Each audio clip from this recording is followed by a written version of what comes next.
Hello, everybody. I can't see some of you. The bright lights are rather bright, but we're going to get going, so if you mind taking a seat. Thanks very much for coming down to the first ever Access All Areas Conference and awards later in the afternoon. The idea of the morning is to obviously to discuss and tackle some key issues that are going to affect the entire industry this year and ongoing. We'll be looking at opportunities and challenges within those areas. The areas we're going to focus on today are sustainability and immediate actions we can take as event organisers to minimise the environmental footprint of the events. The second panel is going to be exploring ways to work through the cost of living crisis and pressure on the supply chain and obviously soaring costs. In the third session, which will be after a 30-minute comfort break, will be focused on how the industry can best work with the resources it's got in terms of staff and how to work around the shortage of staff that we're seeing in various areas of the industry, and also how best to attract a diverse, new, vibrant workforce to the industry. We've got some brilliant speakers throughout the day, not least on this very first panel, which is the sustainability session. I'll let you all introduce yourselves, but if you talk a little bit about your roles and how sustainability overlaps with those roles. Obviously, Vicky is completely focused on sustainability at Live Nation, but John, if we just start with you. You're obviously Chief Operating Officer at AEG Europe. You're also the chair of the Live Green Working Group. But can you just talk a little bit about the work that you do at AEG and also your responsibility at Live Green and how that's progressing? Sure, thanks Chris, and morning everybody, Happy New Year. I think we can still say that. So I look after all of the arenas at AEG in Europe, so that you'll be familiar with the O2 Arena, which is the busiest arena in the world, and we've got a couple in Germany as well. I've also got part responsibility for sustainability, which we'll talk about in this panel a little bit, and that led me in particular to work with Live Green. For those of you that are not familiar, Live Green is a division or part of Live, which is the live entertainment representative body which formed during COVID. So pretty much any live entertainment organisation or individuals are plugged into Live, right through from promoters, agents, artist managers, venues, festivals, etc. Thank you very much, John. And Claire, obviously you've been at the forefront of the environmental efforts really at a greener festival for quite some years, and you've seen the industry's focus, I think, on sustainability change quite a lot towards a positive in that time. Can you just talk through a little bit about how your efforts and organisation has evolved over time? Yeah, sure. So AGF started over 15 years ago now, and it was mainly to raise awareness and to get festivals involved in making them greener and seeing the opportunity for festivals to really inspire people and get them connected to the environment and to try different ways of doing things. Fast forward 15 years, and that's been now evolved into arenas, events, all sorts of events from like the Chelsea Flower Show through to like business events where they're having their Christmas parties. And we've done a certification called the Greener Festival Awards, Greener Event Awards, Greener Arena. And this is a way of trying to show the events first how they can improve through the self-assessment process. Then they have on-site auditors, and then afterwards we look at all of the data and information and may do CO2 analysis on their behalf and then say this is how you improve next year. So the whole point is to progressively improve the whole ecosystem. We've also developed the training program to go with that, because found actually we need to have a lot of people who know how to be sustainability managers or know how to audit the events. And this has also led to doing consultancy in the industry as well. But the progress has been phenomenal in the last 5 years of the industry as a whole, that it's now really on everyone's agenda. So it's quite a positive progression, I'd say. Great stuff. And Vicky, obviously, you're head of sustainability at Live Nation UK and Ireland, so you're leading the initiatives there. Can you just talk through a little bit about the progress that Live Nation has made in that area? Yeah, sure. Thank you for inviting me today for the first conference, the first Access All Areas conference. Really happy to be here. So I'm head of sustainability for Live Nation UK and Ireland. My role was created when our global Green Nation Charter was adopted and introduced in 2019. Prior to that, I was working with Festival Republic as their sustainability coordinator, but it became very clear that we needed an overall kind of direction for the organisation globally. Our Green Nations Charter actually started off in Europe as our European markets getting together, putting our heads together and deciding what we wanted out of what we needed as a company for our business to prioritise sustainability and all the different areas that come under that. So we've got 3 key areas that we work towards, which is climate change, resource efficiency, and then stakeholder engagement. And there are 8 areas that fit within those 3 core pillars. It came from Europe, but then it was adopted globally. And now over the last 3-4 years, we have made a lot of progress. I'll kind of come on to a little bit later on in terms of how we're actually staffing that and resourcing that. Pushing this up the agenda across our venues, festivals, and our touring side of the business as well. Thank you, Vicky. And Selina, you've worked on some huge projects like the Commonwealth Games in the last year or so. Could you just talk through a little bit of how Bulb came to be, why you founded it, and the work that you do?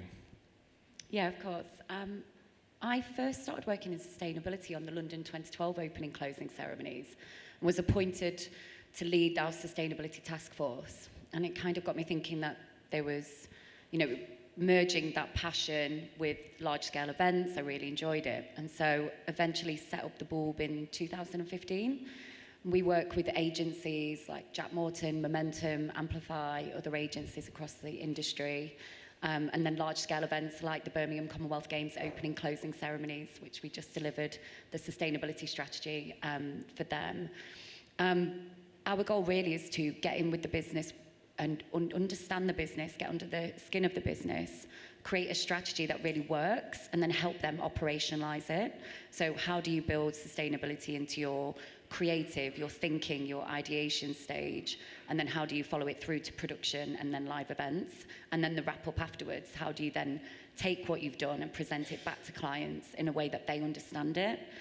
So it's and to Claire's point, I've seen, in particularly even in the last 2 years, just such a major change in the way that people are thinking and prioritising sustainability. So it's not a silo or, a separate strategy, but it's becoming part of culture and a business priority, which is really exciting. Yeah, absolutely. There's some really positive moves being made across the industry. I mean, in terms of Vicky, obviously you're, the leader of sustainability at Live Nation, which is, the world's biggest concert promoter. And it's great that, there's a position there that's pushing things forward, and you have, responsibility for that. But obviously not every organisation has the kind of budgets of Live Nation. So how would you advise a budding festival operator or a younger promoter or even a venue owner, just an organisation that might not have the same sort of capacity as Live Nation to sort of start embedding sustainability into the workforce? Should somebody take it? Should everybody have a kind of someone solely responsible for sustainability, or is there a way of embedding it into various people's roles? I think you can do both. Kind of looking back on my career, I didn't start off in sustainability. I started off in procurement and project management roles, but knew that was an area that I was interested in, and just found whatever job I was in, I just found the sustainable kind of the interested people, joined the green team and got people together to actually work out how we were going to deliver. It was actually kind of for the Arts Council when the NGO requirements came in for nationally funded organisations to report on their environmental requirements. So no one was doing it in the organisation I was working for, so I just volunteered myself to actually make this happen for that company I was working for. So I think kind of starting out finding your allies in different departments as well, and even through with Live Nation now, like, yes, I'm head of sustainability, but I have made sure that we're bringing in other departments, like setting up a green team to give people who are interested in it, but it might not be their sole focus, like an opportunity to get involved and to bring new ideas and to train themselves up and going on trips and seeing what other people are doing. But I do also think it is important to have someone focused on sustainability if possible, even in the first few years when you're kind of setting up the structures. And that's what I've been doing over the last few years, like working with DF Concerts, Academy Music Group, Festival Republic, and encouraging them to recruit a sustainability coordinator. And they do now have dedicated sustainability people within each of the businesses that I work with. But we also have a global director of sustainability and European lead for sustainability as well. So it's not just me, and that's been really lovely to see that there's a bigger, wider team of sustainability kind of dedicated dedicated people. But if you don't have that resource available to you, then yeah, I would just recommend finding the people who do care and bringing them together and then pushing that up the agenda. And that could be like senior management as well. Like, it is really important to get senior management on board, and I do feel very lucky within Live Nation. We do have a supportive senior management team when it comes to sustainability. Thank you. And John, obviously it was great to see that you recently announced that Sam Booth's been recruited as sustainability director, which is the first person to take, that's a new role at the business. Can you just talk briefly really how you are structuring that, whether it's a department, whether it's a single person, really how the focus is on sustainability and how that's evolving? Yeah, picking up a little bit on what Vicky said, I think, the early parts of this journey for a corporate or a business or a brand or an asset tend to be at the passion level where you've got those allies or people interested in it, or you've maybe got a commitment to partners or sponsors. And at AEG, that's what we found was happening in our business over the last 5-10 years. So British Summertime, for instance, which is our summer festival, which we do at Hyde Park, had a real close connection with the Royal Park. So a lot of the work that we're doing at British Summertime, for instance, was driven by our partnership with the Royal Parks. Or the O2 was doing very specific stuff in the North Greenwich neighbourhood. And so we had all of these things that made brand sense, but the organisation got to the point that we found and felt that it needed additional support, both on an academic level, but also a structural, more visionary level. So very pleased that we've appointed Sam. Sam's here. I don't want to embarrass him, but he's sitting over there and he'll wave quickly. So he's day 4 on the job and he's still here, so really pleased about that. Please say hello to him. But Sam's responsibility is really just going to be to just try and tie it all together, put a bit of structure to it, and to engage with partners, suppliers, competitors, customers, etc. Great stuff. Okay, and you've got to start somewhere, haven't you? So, I mean, I guess one of the most important things really is to assess your impact or your event's impact on the environment before you can make improvements. So, Selina, what are the first steps when it comes to kind of gathering data and assessing the impact of your activity? For the Birmingham Commonwealth Games, the opening closing ceremony, we mandated sustainability as part of our procurement process. So we built sustainability into the actual RFP, asking questions, asking people to evidence, giving suppliers a guide so they understood what our expectations and targets were. And then we added a 10% weighting to the scoring of every RFP as well, based on social values and sustainability. So we could see that we were working with people who had like-minded approach to thinking about the environment as we were working. And then it was also part of the contract. And so I think, making sure that all of your suppliers are on the same page as you by having it up front in that contract, adding it as a clause that you need to collect data, they need to provide data by a certain date, this is the process. And so people know from the outset what's expected from them. It's really difficult to ask and gather data after a festival or after a massive games if you haven't already planned for it. And so just being able to add that in at that procurement stage was really key to us being able to measure and track sustainability. Okay, Claire, and obviously, you've worked with a huge number of events now in different international locations. Are there any kind of quick wins in terms of, I don't know, carbon calculators or anything like that that's available for people to tap into? Well, we do carbon calculation for events, but we don't put it out as a tool, because what we've found is that when people put data into free tools, they've often not done it very well, to be honest.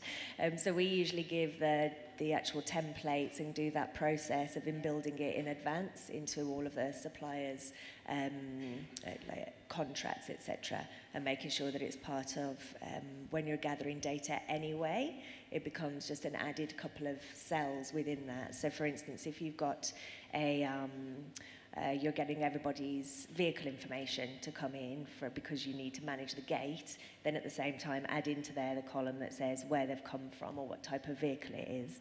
Or if you've got your receipts and expenses, then can you add into there, if any of them are for travel, what was the distance, etc. So you're not having a whole extra load of work for people afterwards. There are free tools that are available as well online, such as the IG tools. There's Events Impact and Equilibrium and a number of others for travel data. SmartThing is another one. But when we do stuff, we do it kind of very hands-on with the organisers as well. Oh, I should just say DEFRA, so DEFRA impacts conversion factors is what everybody uses in order to convert, say if you've got a fuel number or a travel number, you can take the conversion factor from DEFRA's GHG inventory, and that's just free to access always. Okay, John, and how does it work at AEG? Is it literally, you've got a whole bunch of venues, but is it sort of event by event that you're kind of, you calculate the impact of each individual event? How does that kind of work under the AEG Europe umbrella? Well, I guess I'll take a step back, and the way I view this is I call it the 4 R's. And regardless of the entity, I think you can apply the 4 R's. So whether you're an individual, whether it's a household, or whether it's a corporate, or a brand, or a specific festival or event, I think you can apply them. The first R for me is responsibility. You can't do anything until you recognize that you have an impact on the planet, on the environment. So the first R is responsibility. The second R for me is review, is you can't do anything until you truly understand your impact. So whether this is just using your smart meter at home, or if you're a business or a corporate, you can dig into a review in a lot more detail. So some things we've done recently is we've worked with Claire and the team at a greener festival, and we've done audits across certain parts of our businesses. So at the O2, we've just done a really extensive audit on our Scope 1, Scope 2, and Scope 3 emissions, actually, just so that we've got a starting point that we can work from. The third R for me is you need to respond. I mean, it's great having the data, but you actually need to make a commitment. You need to set targets. You need to set goals. You need to publish those. You need to build out some kind of strategy and action plan. And then the fourth R for me is an important one that we don't talk enough about, and that's reporting. It doesn't have to be public reporting. I mean, public reporting's great, and I think you need accountability if you're a public brand, but I think you just need to have a commitment to reporting. So whether it's reporting to leadership or ownership, or reporting to a trade body, or in our case, we're accountable to Claire in a way, because we've kind of started on this journey. So every year we're going to be doing an audit, and we'll be reviewing where we go on that. So for me, I think you can, simply put, you can apply those 4 R's to anything, to any kind of entity, and hopefully that gives you some kind of roadmap that you can work towards. Okay, I just wanted to touch on that. Obviously, the O2 became the first English arena to get the greener arena accreditation or certification. Claire, how is that going? Because that's relatively new. Obviously, the festival side of things has been around for, you mentioned, 15 years the organisation's been in place. What kind of momentum are you seeing in terms of the take-up of the venue initiative? It's brilliant, actually. It's been really refreshing, partly because I've worked in one area for 15 years. It's like, oh, thank God, something new. But it's because the venues have got such a constant structure in every way, there's teams that can really get their teeth like stuck into it, and the response from we've started just in the UK, but it will the same as the rest of the AGF certification go international. But the UK arenas have really got on board. ASM Global are putting through all of their arenas. Obviously, we started with the O2, OVO Hydro, and we're also now working with football clubs. So Forest Green Rovers will be the first one to get through, who are also the world's only vegan football club, which is pretty cool. So it's been great, and it's also helping to complete the puzzle in a way, because we started with the festivals and then found in the artist areas it was almost like the holy no-go land. So we went then to artists and agents, and then when we were putting through work with the artists and agents, that was getting sent into the venues and arenas, and so the arenas are like, well, we're doing stuff as well, and then working with the arenas, it starts to just piece the puzzle together. The suppliers and the tours are the others that we work with. So you can see where there's shared responsibility, where there's influence, and where people can actually work together and help each other, rather than say, oh, they're not doing anything, so we're not, or we can't do anything until they do, because it all becomes one picture. That's what I mean. Okay, great. So if if you're an organizer and you've pretty mapped out what your impact is, and you're looking at ways to minimise that. At another early stages, obviously, when you're creating your event, when you're designing your event, Selina, how early on would you recommend that people start to take account of sustainability? Obviously, you mentioned the procurement process, obviously, at Birmingham 2022, that was a key aspect of that. But how do you embed sustainability processes in the design process? For me, it's the most important stage. Sustainability needs to be more of a mindset and an approach than a siloed strategy, and it really gives the opportunity to be more creative and more innovative. So, just thinking about sustainability as the best creative brief, really. How can we redesign things and make things that are positive for the environment, but look great and are future, thinking. So it's an exciting time to think about it at that design creative stage, and I always recommend that someone with sustainability knowledge is involved in those creative meetings. So it's built in, because it's near on, it's I wouldn't say impossible, but it's really hard to retrofit sustainability. At the design stage, you've got the opportunity to think about, okay, so where is there an impact of waste? Where can we get rid of things that we just don't need? Where can we redesign this so we're only using one material, so it's easier to reuse, repurpose, or recycle at the very end? A good example is I recently worked with Microsoft on their COP27 stand, and we built it all from cardboard. We printed directly onto the cardboard, so it didn't have any resins or glues or screws. And it looked amazing, and it meant that most of it they're reusing in other events, but what we could recycle in just a normal cardboard recycling stream. So just thinking outside the box and taking away things you just don't need at that design stage allows you to just be more resource efficient. It saves on money as well, and it showcases you thinking outside the box and differently to what's usually been done. Okay, excellent. And Vicky, just obviously you've got quite a broad perspective in terms of, Live Nation's got a big reach, clearly, lots of events. What initiatives has Live Nation implemented that you're particularly pleased with, that you feel have worked, best?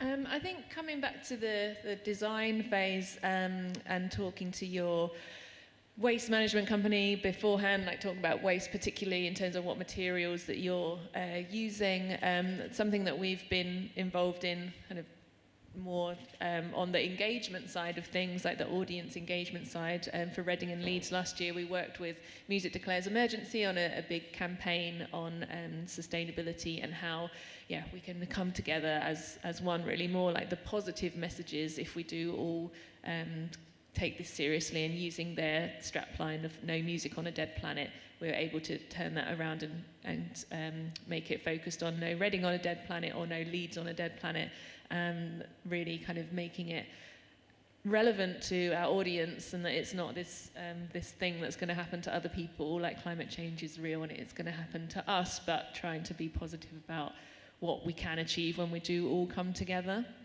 And kind of going back to the waste point as well, I've recently been involved in a zero waste festivals project with Vision 2025 and Julie's Bicycle, where we were able to bring in Resource Futures, who are a consultancy based in Bristol, to look at some of the challenges around waste and waste management, and kind of designing from the start, like what materials are coming into the festival or into your site, controlling and setting requirements as to making sure they are the same material, that your waste company can actually process them at the end. And then starting with the end in mind, really, kind of taking on those circular economy design principles, but from a waste perspective as well. Excellent. Okay, and Claire, from your perspective, obviously, you've worked with, as I keep saying, sort of events across Europe and beyond. So you must have a great perspective in terms of having seen some really interesting work. What's the kind of most recent example, if you like, of a festival doing something new and exciting when it comes to, taking strong strides against, to minimise their environmental impact? Well, continuing first on the waste theme, there's a festival, Paradise City in Belgium, who they got outstanding for a Greener Festival Award a number of times. But I saw one time that I went there that it was only one type of bin, and I thought, hang on a minute, how can you be outstanding if you're not even segregating your waste? And then it turned out that was because everything was compostable or reusable. So there was literally only one waste stream, so they didn't need to deal with segregating the waste, which was quite impressive, and that comes back to that design and saves resources on the ground as well. Another event, Boom Festival, has developed their water system for recycling water on site. They do have the advantage that they own the site, although they did develop this before they owned it as well, in partnership with the local authorities. But essentially, the majority of the water that they have, the grey water usage on site, goes into a chamber where it gets circulated with different microbes in it. It's created this lovely biosphere where they've got now frogs coming back to the area that weren't there before, that were losing habitat. And it's a beautiful art installation as well. And this is their wastewater processing place. It means that they don't have to truck it off site. So things like that actually have a regenerative impact. So it's not just not making a problem, but it's making things better than if it wasn't there. And the way that they approach that from a design perspective is they think about, well, how does nature work on the site? So when they're planning where the routes of people will go, they'll look at, well, how is the water flowing through the site, or where are their natural kind of curves? Where are there open spaces for our dance floors, or kind of wooded areas for chilling out? And that's to have this full, almost like holistic process of connecting with the space. I'll stop there because I could talk about them all day. One of the key things, obviously, is that at all times you've got to balance profit with your actions and costs, obviously, and with inflation and costs of supply chain costs going up, energy prices soaring, there's got to be a balance. So, John, could you tell us a little bit about how you balance, or how that equation is handled really at AEG Europe, and particularly on the energy side, kind of what you're doing to find efficiencies? Yeah, it's great listening to all the stuff that Claire's been talking about, because energy and electricity is not really sexy, unfortunately. But we started our journey at the O2 12 years ago now, because as a building, well, actually most live music events are consuming vast amounts of energy and electricity, and the O2 as a campus is phenomenal just in terms of the amount of energy that is consumed on site. But we followed we're following a three-step process. Sorry, me and steps. They're also ours, I'll have you know. The first is just, we embarked on a reduction in energy usage strategy. So just understanding where are we using energy and electricity, how can we reduce it. The second thing we did, which is such a simple thing to do, is just conversion to renewables.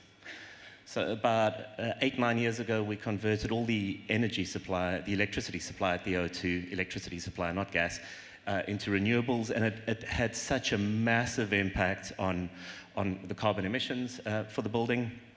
And then the third thing, which honestly, we're not there yet, and I wouldn't say it's a failure, but it's a real challenge, and that's removal. So there is going to be a portion of our energy usage or all of our energy usage, that you're just unable to convert to renewables or to reduce, and the objective, the long-term ideal objective, is to remove that carbon from the planet. That's incredibly difficult to do. It's incredibly expensive. There's a lot of some really early stage development going on. I know Claire's involved with some really super stuff. I don't know if you're able to talk about it, but I think for us that's the next step. The energy price has really helped a lot of businesses at the moment, not on the bottom line, but in terms of being a lot more sharper about their usage of electricity. Everybody I'm talking to, whether it's a household or a business, is concerned about how do they reduce their electricity consumption. And my hope is that that continues beyond the future price of electricity, whatever it is. Great. Vicky, I just wanted to go to you there in terms of, very few festivals have the luxury of being able to kind of plug into mains electricity, in a greenfield site. I know WOMAD have been trying to do that for quite a long time and are working towards it. But in terms of, the festivals that you're working with, what's the kind of mission plan with energy efficiency at Live Nation? Well, it is plugging into the grid. That is a big project that we're working on at the moment. But first of all, similar to the approach taken for venues, which we are also doing in terms of all of our Academy Music venues music group venues are powered by good energy, and that was a change that we made really quickly, and that is quite a simple one to make, just switching your energy provider. But yeah, when it comes to the festivals, we switched to 100% biofuel last year. Previously, we had been using a percentage of biofuel based on the carbon reductions that we needed to make to hit our 2030 target, so 50% reduction. And again, the cost of fuel was increasing last year, and the rebate on red diesel ended. So that meant that festivals weren't able to use kind of taxed, a rebate on the fuel, which made it a lot cheaper than it currently is. So the cost of the biofuel and regular diesel were actually quite comparable. So that also helped making the switch to 100% biofuel, HVO biofuel. But then in the longer term that we are looking to connect our festivals to the grid. We're looking at 5 key sites this year and working on guidelines for how festivals can do it themselves. We're finding a lot of things kind of popping up, costs for certain assessments to be carried out, and just want to be able to put all of our learnings together to be able to help others to go through a similar process themselves as well. So do you feel that there'll be a stage where Live Nation festivals will not have diesel generators? I hope so, yeah. How far away do you think? It does depend on the site. There are a lot of site specifics as well. It's more the festivals that we have a long-term relationship with the owners of the land, or that we kind of have a stake in that ownership as well. So they're the easier ones to look at, but we're also making sure we're working with sites that are owned by local authorities as well, because there'll be different processes and different kind of requirements that you have to go through based on that kind of local authority guidelines and regulations as well. Okay, thank you. I just wanted to comment on energy, because I think that's going to be one that everybody really needs to deal with, especially considering that it costs the earth now, literally in every way. So with the HVO, one of the things that comes up often in resistance is people mistake biofuel with FAME, so waste vegetable oil, which can't be used without certain modifications or filters being changed in generators, whereas HVO is essentially a renewable diesel, so it's a drop-in fuel. So you could have diesel in an engine, and then you could put HVO in, and it's fine, and vice versa. So we've used it in trucks as well as in generators, so just to have that piece of knowledge if anyone resists. And then with the grid connections, we've set up with the founder of Ecotricity an investment, so we'll pay for the grid connection and associated costs if it can be paid back within 5 or 10 years through the event's electricity. So that's essentially just to get things going. So that's a fund that's there if people need it. And the other thing is, if you are using the generators, then making sure that the power is as correctly specified as possible. There's lots of guides around that. At Power for Thinking have done guides about how to deal with that. because there's a lot that's wasted. Once you're plugged into the grid, you only need the kilowatt hour, you only use the kilowatt hours that you need. Whereas when you're on a generator, that's going to mean that there could potentially be a lot of wasted fuel and therefore wasted money and wasted emissions. So as well as getting the data from people in advance contractually, also get the information about what power they really need. And that's going to require training and guidance in many cases. Great. We've only got a limited amount of time and there are a lot of topics to cover in terms of, waste, energy, food. I just wanted to touch on food, actually. Just if you can give us all an example. Obviously, I know at the O2, you had Billie Eilish's tour. I mean, that was a fantastic example. I think in America, she got the KFC Yum Arena to change its name for her show there. And rebrand a major arena, which is amazing. But Selina, if we just start from you, in terms of, if you can all give us an example, starting with Selina, of an initiative that you've seen that deals with, food and how that has kind of worked positively at an event that you've been involved in.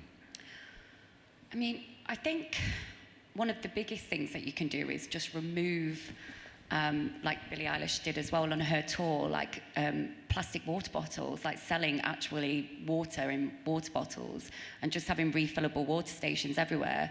That was something we did from the outset on the ceremonies, and every supplier was told that every crew member needed to bring their own refillable water bottle. We worked with AAA, who give 30% of profits to water projects across Africa. And all of the water fountains were refillable, and we just literally didn't provide cups for the water fountains as well. We just took that away. So people learned very quickly to bring their refillable water bottle. All of that was all of our cast, so we're talking 6,000, 7,000 cast, all of our staff, like nearly 1,000 crew suppliers, and it just took out a whole waste stream of water bottles. And it's so simple and actually the most cost-effective thing you can do as well. Great. And Vicky, as far as I'm aware, there was the carbon impact labelling on food at Live Nation Festival Republic events. Can you just talk us through some of the initiatives that you're dealing with? Yeah, last year, and we started the year before, but we worked with London School of Economics last year on 10 of our festivals to assess the carbon impact of food that was sold on site, and each menu item got a rating using 5 different data sets that the London School of Economics have pulled together. And it was a traffic light system that we put on the menu boards, and just to give the audience the information as to how high or low carbon was in that particular meal. So green was for a low carbon meal and red was for a high carbon meal. And then we kind of gave information to basically nudge people, really. It was a kind of a nudging exercise, but making people aware and make their own choices rather than kind of force them into one way or the other. But just a simple thing that we realized out of that whole process was that beef has got the highest carbon of all the meats, the highest carbon impact of all the meats. So just something we've done as a policy decision moving forward is actually not using any beef in our crew catering. So that's something that we're in control of, and we can make that decision. But then the areas where we're influencing and kind of we don't have as much control, then it's giving people the information to make up their own minds. And then just that people are aware that ultimately we do need to reduce the amount of meat in our diet. So by one day choosing a lower carbon meal, but then balancing that, well, if you choose a higher carbon meal, then balancing it out with a lower carbon meal the next day, then that's all what we all need to get to in the future, really. Great stuff. I'm going to actually just move on to, because I'm just noticing we're running out of time and I want to give people an opportunity to ask a few questions. But Claire and John, I just wanted to touch on resources with you two. Claire, if we go to you first, in terms of the resources available to event operators, what are the key? I know there's various organisations that offer different resources, but is there a kind of one place that people can go to get all they need really to help them on the road to a more sustainable event? Live Green did a piece of work on this last year, pulling together all of the different organisations from around the world, not just the UK, and places that you can go to for various different elements. So that's a great place to start, especially if you're based in the UK. And then over in the US, the M.I.C.E. have kind of furthered that work and added more of the US organisations into that as well. So that's a good one-stop shop. I think we've mentioned quite a few as well throughout the day, yeah, they just go to Live Green, I'd say.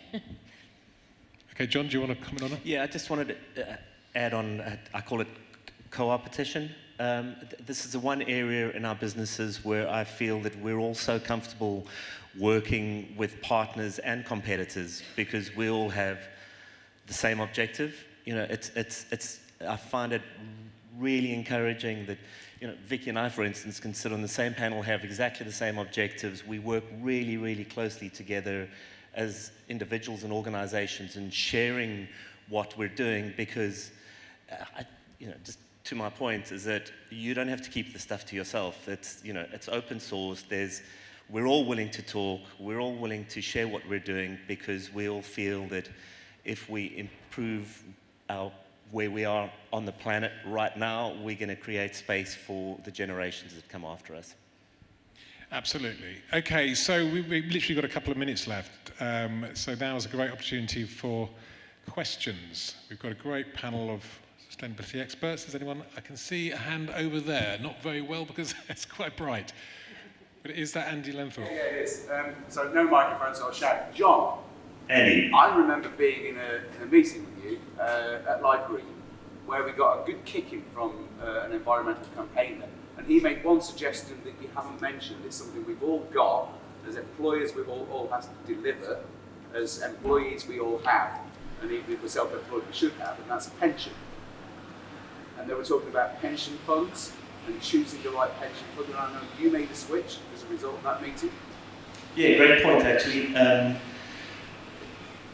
So many of us as individuals or corporates have got investments, financial investments. We've all got pensions because, you know, we've got opt-out of pension schemes. And when, you know, to your point, Andy, when we were going through this at Live Green, we suddenly realized that we've got all these pension pots that our employers have responsibility to invest in our behalf, and how much attention are we paying to those? So I was pleased that at AEG we found at the time it was so easy for us to just make a switch with our pension supplier, Aviva, into ensuring that the investments that we were making were responsible investments. So yeah, great, thanks for reminding me about that, Andy. It's a point that you don't have to do as a corporate, but you can do as an individual as well. At the time I remember saying as well that I thought green investments are probably going to be a way to make better long-term returns in future, and I still very much feel that, especially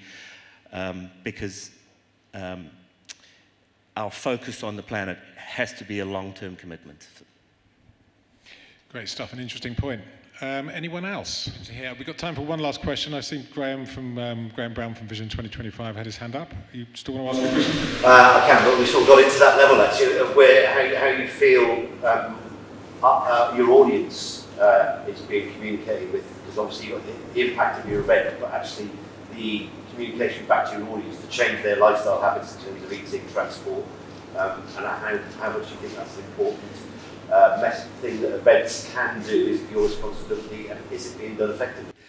It's an awesome question, and if I can just jump in on that quickly, Claire's just done an amazing study for us at the O2 that I referenced earlier in looking into our Scope 3 emissions. What we've discovered is 80% of our Scope 3 emissions are from audience travel.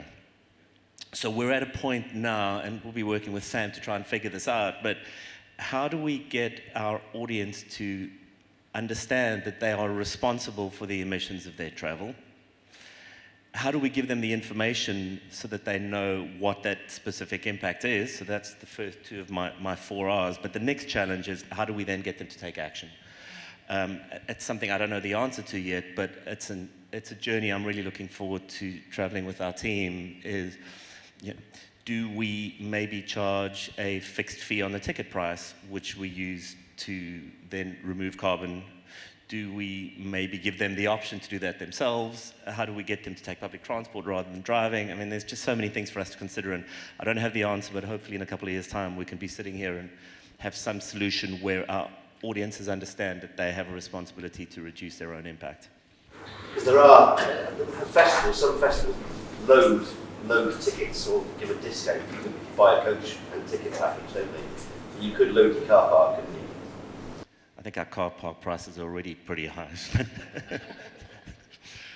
We could go on, but I'm going to have to wrap it up there because we are overrunning slightly already. But thank you very much, guys. I'd like to thank the panellists. We've now got just a little couple of minutes, really, in a quick change over to the next panel, which is going to be focusing on the supply chain and cost efficiencies in the year ahead, which is going to be full of challenges. So, yeah, thanks again, guys.